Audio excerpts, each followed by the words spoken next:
buti nandiyan ka, Dr. Bato, ano? Kasi nagugulumihan ako sa pangyayari sa mundo. Parang sabay-sabay gumuho lahat ng stock market, lahat. Yes. Ano ramification ito sa local I'm sorry. Local economy ng Pilipinas? Ganito kasi yan, Sir Jay. Alam nyo yung pag parang COVID yan eh. Kapag kami merong isang nagka-COVID, yung iba magkaka-COVID din. Di ba? Parang ganun yan. So, nagkakahawa-hawaan. So, halimbawa, sa Estados Unidos, dun sa mga malalaking economy, merong perception na nagiging mabagal yung paglago ng mga economy na particularly sa United States, kasi malaking economy yan eh. At yan kapag nagkaroon ng perception na nagkakaroon ng pagtumal sa paglago ng kanilang ekonomiya, they're headed towards a recession, for example, nakakaroon yan ng epekto sa mga ibang bansa. Alam mo, Sir Jay, kung titingnan mo yung pattern ng mga nagdaang buwan, yung mga oligarko, yung mga mayayaman, kaya Mark Zuckerberg, yung may-ari ng Berkshire Hathaway, si Warren Buffett, yung mga yan, nagbenta na ng mga stock nag-offload na sila. Yes. Months leading to what we're seeing right now.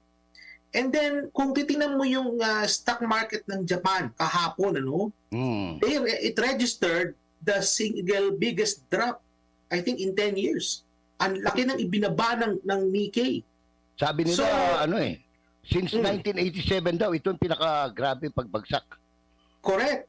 So, which means na merong malaking chance that magkakaroon ng global recession. So, hindi lang Estados Unidos, kung magkakaroon ng pagtumal sa paglago ng ekonomiya sa mga iba't ibang bansa. At yan ay driven ng mga malalaking economy. Bakit ba ito driven ng malalaking economy? Kasi nga, sabi ko nga kanina, parang COVID yan, pwede kakahawa-hawaan. Ang mga ekonomiya natin ngayon, interrelated po lahat ng economy. Wala, kahit nga North Korea Isipin natin yung North Korea, sinasabi nila na isolated yan. Konektado yung kanilang ekonomiya sa China. At kapag ka China naging matumal, nagiging matumal din sila. Ganun po yan. So sa kaso natin, na konektado tayo sa global economy, whatever happens in the global economy, may epekto po yan sa domestic economy ng ating bansa. And that affects yung tinatawag natin, Sir Jay, na mga macroeconomic assumptions. So yung mga macroeconomic assumptions na yan, those assumptions inform, for example, the budget process. It informs government decision making. It informs yung ating medium-term fiscal framework. It informs yung ating development plan. It goes through a lot in terms of policy planning sa ating bansa. Kaya nga, whatever happens externally, ang laki ng impact niyan din sa atin internally. Alright. Internally, ano yung kasi sabi ni Admar nga kanina, parang napakalaki ng idinuustos, ng growth rate at saka inflation rate na tumaas naman ang gusto. What could have triggered it? Kasama pa dyan yung napakababa ng production in terms of kung ano man yan, agriculture ba, industrial. Pangalawa, may epekto ba yung political stability ng isang bansa? Kasi nabanggit mo na yung economic infrastructure, yung programa. Anong nagbubunsod nitong pagbaba ng halaga o pagtaas ng halaga ng bilihin vis-a-vis pagbaba ng value ng pera ng isang bansa katulad ng Pilipinas? So I think, Sir Jay, you're referring dun sa mga factors nakaka-apekto within the internal economy. Correct. So kung titingnan mo kasi yan, ihimay natin yan, Sir Jay. So meron kasi tayong tinatawag na demand and supply. Sa economics, diba? That's very fundamental, demand and supply. So yung supply, yung pangkalahatang supply, hindi lang yung supply ng industriya o ng mga merkado, hindi yan. Yung pangkalahatang supply ng ekonomiya ang nire-refer ko dito. So yung pangkalahatang supply ng ating ekonomiya, yun yung capacity natin mag-produce ng mga kinakailangan natin. So ibig sabihin, nabanggit ko nga kanina, kung may problema sa internal production, pagka hindi sapat yung pinoproduce natin to fulfill or to satisfy our consumption demand, tumataas ang presyo ng bilihin. And that's in part, for a large part rather, driving yung inflation natin sa bansa, particularly sa food. Kasi nga hindi sapat yung pinoproduce natin internally, kaya nagkakaroon ng kakulangan, tumataas ang presyo. No? So yun. No? And of course, yung productive capacity is in turn determined by many factors. So nandiyan yung cost of production, halimbawa yung taas sa kliyente, nandiyan na yung sinasabi mo kanina, kalidad ng governance. No? So kung halimbawa, may saltik yung namumuno, ay problema yon, ano? Malaki problema no. Ang malaki problema yun, Sir Jay, kasi nga diyan mo makikita na pabago-bago ng pulisiya, inconsistent yung pamamahala, ano? At yan ay nagkakaroon ng pagdududa din yung mga investor. Kasi syempre kung ikaw ay foreign investor ko, maglalaga ka ba ng pondo sa isang bansa na yung namumuno yung saltik, di ba? So hindi maganda yon. So ipapasal, Sir Jay, no? Makita natin yung investment sa ating bansa matumal kasi investment importante sa internal productive capacity ng economy. Kasi within the Philippines, Sir Jay, kulang po tayo sa pag-generate ng tinatawag na physical capital. So yung physical capital, hindi yan pera. Yan yung mga makinarya, yan yung mga kailangan natin to produce. Kaya kailangan natin ng foreign investors to come in kasi hindi sufficient yung internal natin na pagpo-produce niyan. Kung may problema sa leadership, kumbaga merong pagdududa, halimbawa yung mga investor, magkakaroon ng paghina ng pagpasok ng investment. So yan yung supply na sinasabi ko po, Sir Jay, yung pangkalahatang supply. Punta naman tayo sa kabilang side, yung demand. No? So yung demand ng ating ekonomiya, in turn, determined yan sa income ng ating mga mamimili, consumer income. So halimbawa, kapag ang income mo hindi tumataas, tumataas ang presyo ng bilihin, tapos yung sahod mo hindi nagbabago, nakaka-apekto yan sa consumption mo. At kapag mababa ang consumption mo, mangyayari yan, yung mga mababa rin ng produksyon kasi walang bumibili. Ganon yun, ano? Sa totoo lang, sa demand side ng economy natin, Sir Jay, what keeps our economy really afloat are OFW remittances. Napakahalaga ng kontribusyon ng mga OFW sa ating internal economy. Kasi that is what keeps our economy really, afloat sa demand side. At kasi napakalaki ng multiplier effects ng OFW remittances. So halimbawa, nag-send ka ng remittance sa isang pamilya, yung pamilya na yan, i-spend nila yan sa pag-aaral ng mga anak. Hindi ba? That is a form of...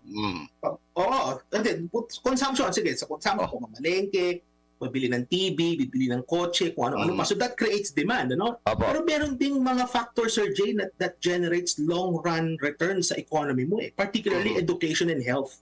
Kasi kung highly skilled yung workforce mo, nakuha nila yan sa pamamagitan ng pag-aaral, which in turn, na-finance yan through remittances. Correct. Mas malaki ang sipan yan sa long-run growth ng economy. Correct. Tama. Ganun po yun. So, kaya, just to summarize, may demand and supply tayo, pero yung pinaka cause ng ating malady, yung economic malady na sinasabi natin, is yung ating supply side na hindi na pagtutuunan ng pansin ng ating pamahalaan. Ayun. Doc, sana malinaw. Oo. Itong sinasabi nila, Doc, na matutugunan sa 2025 budget. Naniniwala po ba kayo rito? For sure, nahimayin nyo siguro din yung nakalipas na budget. May kaibahan ba? May malaking kaibahan ba yung nakalipas na budget sa kasalukuyang budget? Halos wala eh. Ito lang tayo sa budget.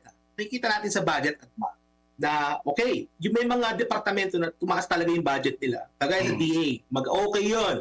Ganda yun. DOTR, okay din yan kasi nga kailangan magpondohan yung mga construction projects. Okay yan. Pero ang issue ko dito is yung mga unprogrammed funds. So sana mapag-usapan din natin ang program funds na yan. And then yung pag-uutang. And yung tinatawag natin na absorptive capacity. Alam niyo ba na base sa aking pagbabasa ng report ng kasi yung Congress, Sir Jay at Admar, meron pala itong Congressional Budget Research Department. Correct. Meron sila niyan. At kung di ako nagkakamali, nandyan si Professor Claire Carlos. Nandyan na siya ngayon sa opisina na yan. At gumawa sila ng pag-aaral dito sa budget na for 2025. At ang nakita nila, Admar at Sir Jay, alam niyo ba na nung nakaraang budget, 78% lang pala ang nagastos. Correct. So merong 22% na mahigit 1 trilyon na hindi nagastos dahil mabagal yung spending. Mm. So kung mabagal naman pala yung spending, bakit ka hihingi ng katakot-takot na budget? Di ba? Mm. Kung meron ka palang I think it's around 1.1 trillion Mm. na hindi mo nagagastos, bakit ka hihingi ng around 6.5 trillion sa ngayon? Dapat sana hingin mo lang nasa 5 point something lang. Ima-minus mo dapat yun. Correct. Oo. Correct, yun po yun. So, kasi ngayon lang ang nagagastos. So, hindi efficient no, yung paggagastos ng gobyerno. So, yun yung una. May problema tayo sa efficiency. May problema rin tayo sa collections. Kasi makikita din natin na yung ating revenue collecting agencies, under target, kumbaga hindi nila nami-meet yung target. Correct. Below target yung kanilang collection. So, may issue doon. Halimbawa, sa kaso na lang ng Bureau of Customs, meron na ba kayong nakitang malaking smuggler na nakulong, Na-penalize. na nagbayad ng napakalaking piyansa? No? Hindi, I'm not referring to yung mga, Sir Jay, yung mga maliliit na smuggler na Oo. ng paisa-isang container. Hindi yun. Pinag-uusapan natin dito yung malalakihang isda no, ng mga smuggler, big fish. Has the government caught any of those big fishes? Correct. Na mga smuggler? Kasi yan ang isa sa mga sources of revenue losses ng gobyerno, smuggling. Di ba? So nasa na yan, lalo na sa bigas, Sir Jay, di ba? Sa mga agricultural products, napakarami yan. No? Correct. So, and I think from a political point of view, maganda sana kung may maipakita yung gobyerno. No? Visually, no? Maipapakita na, ito yung mga malalaking isda na nahuli namin. Hindi lang kami humuhuli ng mga small time na smuggler. May mga malalaki kami nahuli, but wala tayong nakita. So yun yan. Correct. Question, sandali lang, Yes. Dr. Bato. Kasi nabanggit mo yung tungkol sa government spending, no? Yung fiscal management ng taga-gobyerno. Tinitingnan ko kasi, yung unprogram niya, binabanggit mo, that's close to anywhere from 800 to 1.2 trillion pesos yung unprogram.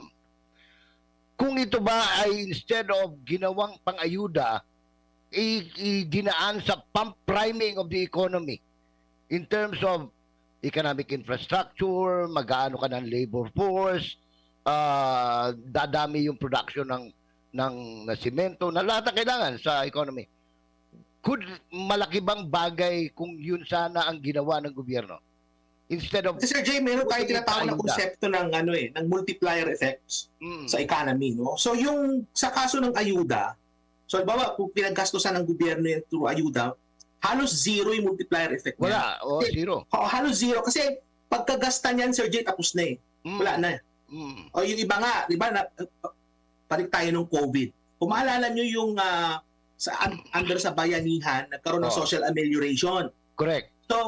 So kumalat sa social media na yung ating mga ibang nakatanggap ng social amelioration, pinang-reband lang. Correct. Pinang-reband yun. O kaya pinangbili ng washing machine. Tsaka pinang-sakla. Tama. Pinang-sugal. Ganon. Pinang-sugal. Pinang-manicure, pedicure. Yeah. So napunta sa personal services. No? So, maliit ang sipa nun compared dun sa kapag in-invest mo ito sa mga produktibo na sektor. So halimbawa, kung in-invest mo ito sa edukasyon, halimbawa, pag-i-improve ng science and technology, research and development, innovation sa ating bansa, yan yung mga nakakadeterminan ng long-run growth economy mo eh. In-invest mo yan halimbawa sa kalusugan ng iyong mga mamamayan, nakapagpatayo ka ng mas maraming ospital, no? Wala na silang masyadong sakit, Alam mo, Sir Jay, meron ako nakita ng statistic, pwede siguro ko i-fact-check dito ng Perapile, tuloy, ng kung ano man yan, na kung saan 60% ng ating mga kababayan na namatay, hindi pa na nakakita ng doktor. 60%, totoo yun. may kalahati ng mga sa baryo, ganyan Oo. So anyway, nakakalungkot na statistic yan. So kung i-invest mo yan sa kalusugan ng yung mga mamamayan, malas malaki ang sipa niyan sa paglago ng ekonomiya kasi yung quality ng workforce mo, mahalaga rin, Sir Jay. Hindi lang quantity, hindi lang yung marami kang tauhan, marami kang... yung isosoli sa Bureau of Treasury yung 89 billion na PhilHealth, makakatulong ba yung sa ekonomiya? Yun na nga eh. Yan na nga. Diyan ako nalulungkot, Admar at Sir Jay, yung nangyayari sa Mm. PhilHealth. Kasi napakalinaw ang nakasulat sa Universal Healthcare Act. Ang nakalagay doon, hindi pwedeng galawin yung surplus na yan ng PhilHealth. At saka nagtataka ako, bakit yung PhilHealth may surplus? Oo. Dapat yan, walang surplus yan. Correct. Kasi nga, yung pondo na yun, kung ano, diba, saan ba nanggagaling ang pondo ng PhilHealth? Mula doon sa premiums, di ba, ng mga members. Oo. And then, doon sa mga hindi makabayad ng premium, doon ang gagaling yung subsidiya galing sa national government. Correct. So, may dalawang source yan eh. Oo. So, ibig sabihin, kung merong surplus, posible na galing yun doon sa subsidiya. Correct. Posible. Or posible na galing din yun sa Contribution. premiums. Oo. But either way, hindi talaga dapat magkaroon ng surplus ang PhilHealth dahil dapat yan mapunta doon sa doon sa mga benepisyo. Di ba? Mababayaran yung dialysis. Alam mo, Sir Jay, Admar, may mga kakilala akong doktor hanggang ngayon hindi pa nababayaran ng PhilHealth eh. Tama May yun. mga ospital na hindi pa nababayaran ng PhilHealth. Meron nga mga iba, Admar, Sir Jay, doktor namatay na lang, hindi pa nila natatanggap Oo. Yung reimbursement galing sa PhilHealth. Namatay Tama. na lang yung doktor. tama ka. And, Oo. and then itong PhilHealth, magre-report sila na meron silang surplus. That Mm. shows yung kung gaano ka-incompetent yung mga inappoint na tauhan dyan ni Pangulong Marcos. Tama. They Tama. are incompetent. Bakit incompetent? Dapat kasi walang surplus yan. Mm. Kaya alam mo yung issue na yan sa PhilHealth, ako'y nadudurog ang puso ko, Sir Jay at Admar. Kasi, passing nga doon sa statistic na nabanggit ko, 60% hindi pa na nakakita ng doktor. Mm. Eh then anong gagawin nila ngayon doon sa surplus na yan? Kukunin nila yan at ipapasok sa unprogrammed funds. Mm. Saan ngayon mapupunta yan? Mag-election na next year. Oo. Di ba? Saan nila Oo. dadalhin yung pondo na yan? Sa tingog party Liquidation by list. certification? Oo. Diba? Ganun talaga. Saan dadalhin na Tito Jay? Sa tingog party list. Okay, sige. Oo. Alam mo, Sir Jay at Admar, yung usapin tungkol sa unprogrammed funds, lalo na sa PhilHealth, talagang lungkot ako dyan. Hindi pa pala yan, Sir Jay. It doesn't end there. May PDIC pa. Correct.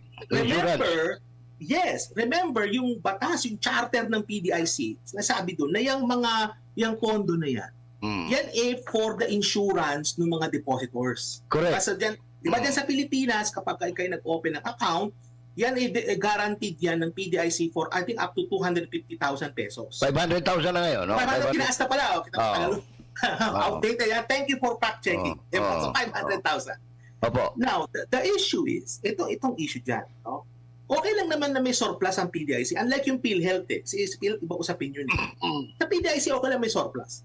But then, ang problema ito, kung ikaw ay foreign investor, Opo. siyempre, pupunta ka ng mag-invest sa Pilipinas, you will open a bank account sa Pilipinas. So, certainly. Open ka na. So, ibig sabihin, yung ininvest na nasa bangko, for example, nag-open ka ng account, kasi tatayo ka ng pabrika, magbili ka ng trabaho, kung ano-ano. Correct.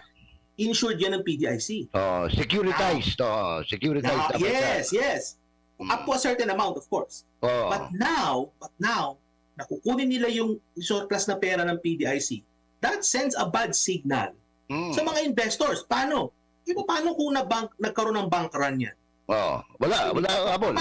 Paano na yung pera ng investor? Isa yan sa sinasabi ng mga kaibigan ko foreign investor na umayaw na eh.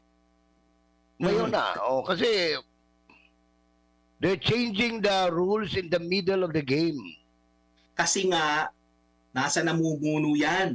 Mm. Kapag binabago mo yung rules sa gitna, in the middle of the game, there is a problem sa namumuno, Sir Jay. Mm. Yun na yan. Walang iba. Mm. Babalik tayo sa governance niyan. Mm. All roads lead to that issue, no? Mm. So, ito kasing issue din ng PDIC, Sir Jeff at Ma. Kaya meron tayong PDIC para yan mapaging malakas at matatag ang ating financial system. Correct. And the fact na merong surplus, yung PDIC, that sends a really good signal that we have a robust and we have a strong and healthy banking sector. Mm. Diba? Kung magkaroon ng... usually, alam mo, Sir Jet, Admar, yung mga nagbabankran, yan yung mga maliliit na bangko sa mga rural bank minsan, di ba? May mga ganyan. Yan yung mga malimit na na nag-a-avail ng PDIC para sa mga depositors nila, yung mga maliliit na bangko. Meron mga malalaking banks na itong mga last 20 years ako na naalala na nag-avail din yan. No? But then, the fact na kukuhain nila yung excess funds na yan ng PDIC, that sends a bad signal, not just to the investment community, but also to everybody. Hindi ba? What if magkaroon ng bank run? Paano na yung pera nyo? Kaya yung iba nga, sabi na, ayoko na mag-deposito eh. Yeah, exactly. Kasi sa bahay, walang bank run. Sa alkansya na lang. Oo. Diba? Oo. Sorry, go ahead. No. Sabi mo nga, it sends a very, very, very bad signal, no? Hindi lang sa mga investors, kahit na sa ordinary trip banking, no? Isipin mo, nag-i-encourage ka at hindi ko maintindihan eh. Bakit pinakikialaman ng gobyerno yung mga programa that were placed there by brilliant people in order to secure the fiscal autonomy and even the anong tawag dito, pangkalahatan yung kabuhayan ng lipunang Pilipino.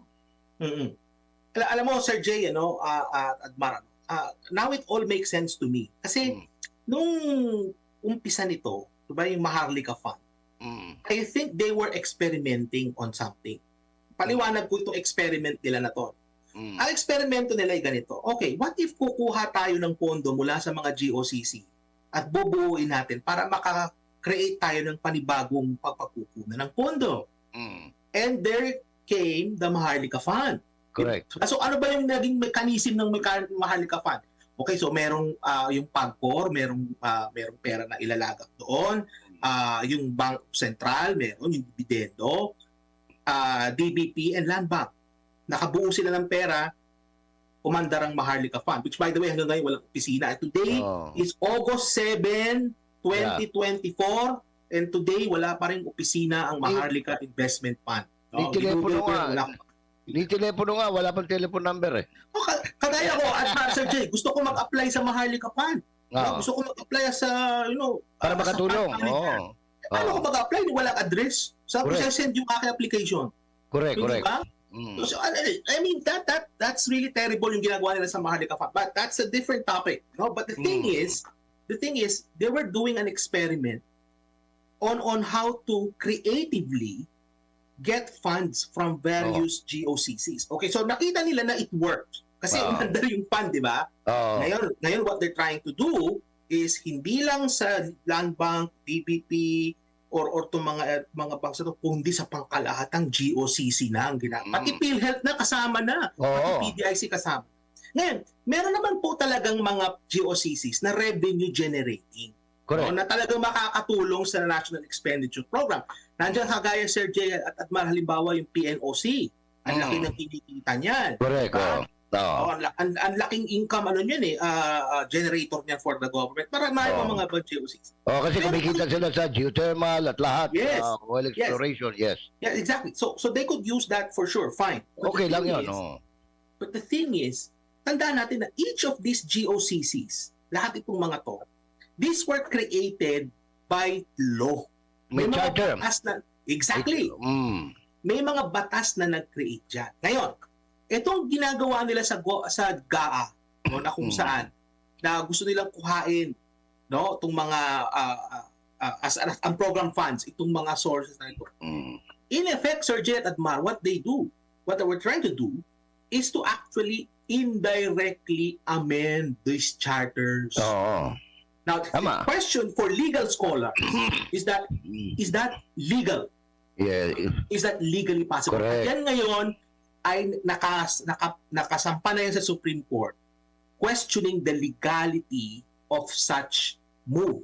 Kasi nga, nakita na natin, nakagaya halimbawa yung sa kaso ng PhilHealth, napakalinaw ng Universal Healthcare Act, na meron talagang dapat papupuntahan yung pondo na yan. At hindi mapupunta yan kay Martin Romualdez or hindi yan mapupunta kay Pangulong Marcos Jr. Hindi yan mapupunta sa Supreme Court o kung ano mang ahensya ng legislative, mga executive and judicial. Hindi yan mapupunta to kasi merong meron siyang dapat paglaanan which will go to it will accrue to the benefit of its members ng PhilHealth. At tapos ang masama pa niyan na nakikita ko, kinukuha nila, nilalagay nila sa unprogrammed fund so that they can use it for whatever purpose it will serve them without going through pre- and post-audit of the Commission on Audit and simply certifying.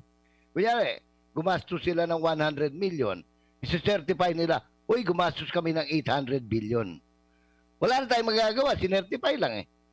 Alam mo, In other Sir words, Jay, parang, ewan ko kung masakit sa pakinggan, pero ito yung simpleng pang-hold up ng mga taga-gobyerno sa gobyerno. Alam mo, Sir Jay, I was old enough to remember noong mga panahon ni Speaker Joe De Venecia.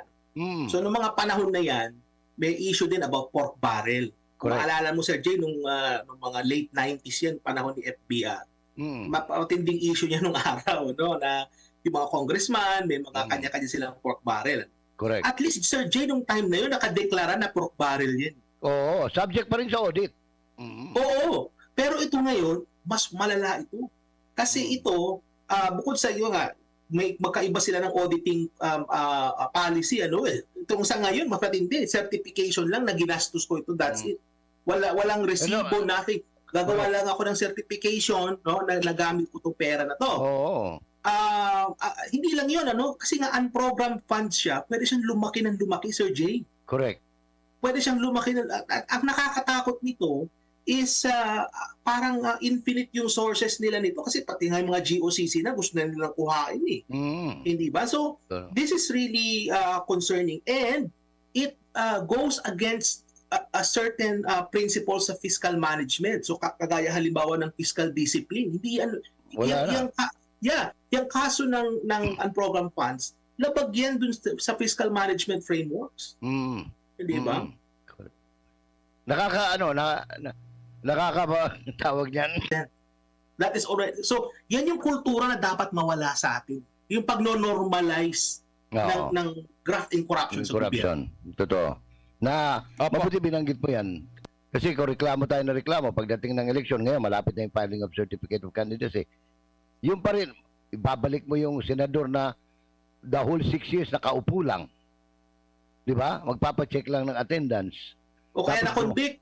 O kaya convicted. Yung iba naman gumagawa ng teleserye. Di ba? Yung mga ganon. Wala, patay tayo. Yun ba yung may wig? Meron akong nakitang may wig. May baril pa yung iba pa nga, hindi pa mambabatas. Artista na eh. Yun nga, napanood ko yun, Admar eh. May daladalang ka 45 caliber tapos naka-wig. Pero ito lang, isingit ko lang, Dr. Michael Bato at Tito J kasi susunod na si Attorney Torion para lang at least ma-emphasize ng ating mga kababayan yung kasalukuyang sitwasyon sa ating bansa ngayon. Gaano kahalaga ang export at importation natin pagdating sa ekonomiya kung meron man, lalo na sa exportation. May ipapakita tayong unang slides. Ito yung exportation natin sa iba't ibang mga lugar, no? Saglit lang, nawala yung pinakaunan niyan, yung may pangalang exportation. Figure. So, saan export yan? Yan yung palabas ng Pilipinas. Okay. Palabas yan. Ayan, okay, mali na yan. Okay. Diyan in ano yan ha, in $1 million, so billion na yan. Okay? So mapapansin natin bumaba. Yung kulay blue ba yan? Tama ba? Kasi yung nasa taas, yan yung last year. Yung yellow, kulay dilaw, yan yung kasalukuyang taon. Lahat bumaba. Okay? Export natin papunta sa APEC, sa East Asia, sa mga members ng RCEP, lalo na sa kapitbahay natin dito sa ASEAN, sa European Union and the rest of the world. Now, next natin na slide, export pa rin. Ito, medyo mas malinaw-linaw. East Asia, kasama nandyan yung ibang lugar sa East Asia, patuloy pa rin ang pagbaba. Si North America, kung saan nandun yung ating ironclad commitment, bumaba rin. Mas mataas pa rin ang ating mga kapitbahay dito sa East Asia at Southeast Asia kumbaga. Pero yun nga, yung sa North America, wala, bumaba. Gaano kahalaga? Ito muna ng exportation bago ko ipakita yung importation na Dr. Michael Bato, sir. mahalaga ang exports kasi ang export nakakalikha ng trabaho para sa ating mga mamamayan. Kasi tandaan natin na pag nag-export tayo, at least in theory, kung meron kang surplus, doon ka lang mag-export. Export. Yes. So kung meron kang excess, no? So ibig sabihin, kung may excess ka, you're producing a lot. And if you're producing a lot, you're using a lot of inputs including labor. So marami kang mga manggagawa. So busy yung mga tao na nagagawa. So maraming trabaho na nilika. Kaya maganda yung export. Hindi lang yan, Admar, no? Exports generate foreign exchange receipts. Correct. So, siyempre, kapag ka nagbenta ka ng goods abroad, babalik sa'yo yung US dollar. Halimbawa, no? So, nakakadagdag yan para mas lumakas yung currency, para maging stable ang iyong ekonomiya. Oo, So, pero kaya nga, makikita natin dito, Doc, kung susumahin natin, kung ibalik lang natin yung mismong data. Okay, ayan. Kung susumahin mo, kung ihahalo mo yung East Asia at Southeast Asia, kasi ito yung pinakamalapit natin na kapitbahay, compare sa North America, kung saan nandun yung ironclad commitment natin, edi hamak na mas malaki. Dapat iparamdam ng North America yung kanilang ironclad commitment. oo, alam mo, Admar, kitang-kita dyan na mas malaking ibinaba ng East Asia kaysa dun sa North America. Pero bagamat lahat sila bumaba, no? Pero given the foreign policy direction ng ating gobyerno sa ngayon, I would have to agree with you na dapat yung galing North America, mas mataas yan. Oo. Correct. So, mas mataas yan, ano? Kaya nga, sinasabi ko palagi, yung foreign policy ng ating gobyerno, hindi tugma doon sa development policy natin. Wala doon sa foreign policy natin. Wala sa tulong. Wala sa hulog, no? At least in so far as yung China, relation natin with China is concerned, ano? Hindi siya consistent sa development policy natin. Pati sa US na rin.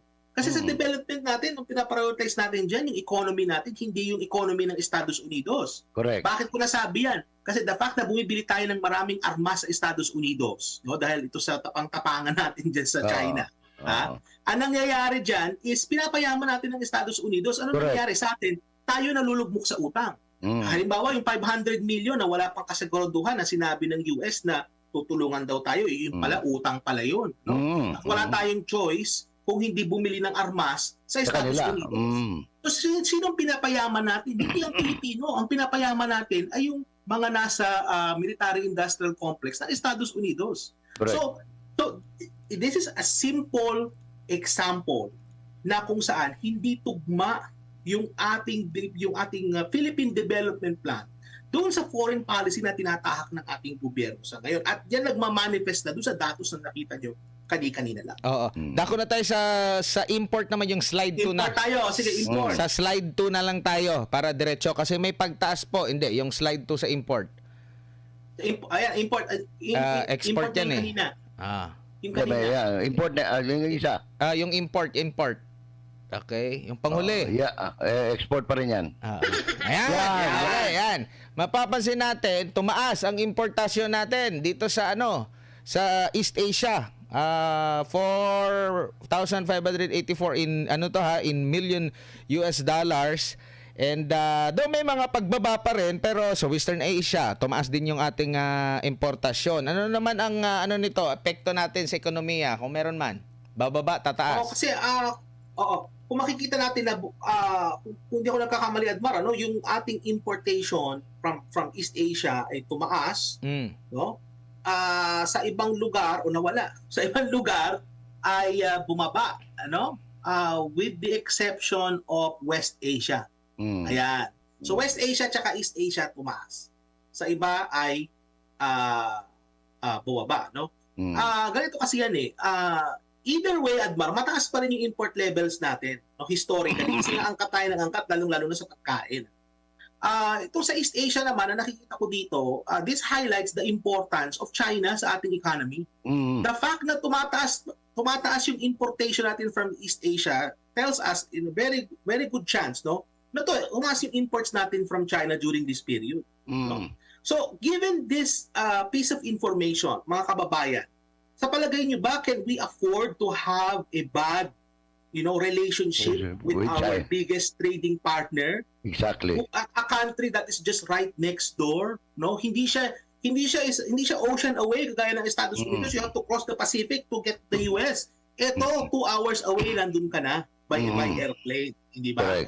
Correct. Our biggest trading partner. Do you think can we afford to lose, economic ties with such an important country as shown by this data right here? Hindi pwede. Hindi talaga po pwede. We cannot afford it. And this again highlights, ulit-ulit ko sinasabi, na hindi tugmang foreign policy sa ating development policy. Napakahalaga ng role ng China sa papaunlad ng ating bansa. No? Para dun sa... And by the way, I'm saying this not because hindi ako pro-China, no? Ako po'y pro-Philippines. Bagamat ako'y Filipino-Canadian, aking puso, hindi mo mayaalis sa akin ang pagiging Pilipino. Correct. No? Ako po'y pro-Pilipino. Kaya nga, ang dapat dito is makipagkaibigan tayo sa lahat ng mga bansa, lalong-lalo na dun sa mga importanteng bansa kagaya ng China. Importante din ang Estados Unidos, sa totoo lang. Kaibigan natin sila pareho. Hindi tayo dapat makisali sa kanilang away. Doc, dito dapat na gawin natin, we have to step aside. Diba? Bilang Pangulo, Doc, dito tayo sa pinakasummary mismo ng PSA kasi wala akong ibang nakikita dito, puro negative eh. Puro negative yan, oo. Ano bang so makikita mo yan, explanation Doc? Yung balance of trade, makikita mo, no? Ibig sabihin, mas malaki yung inaangkat mo kaysa sa export. Oo. Your imports are bigger than your exports. This highlights, Admiral Sir Jay, yung vulnerability ng ating ekonomiya. Correct. Kasi nga, hindi na tayo nagpo-produce masyado, kaya nga nag-aangkat tayo.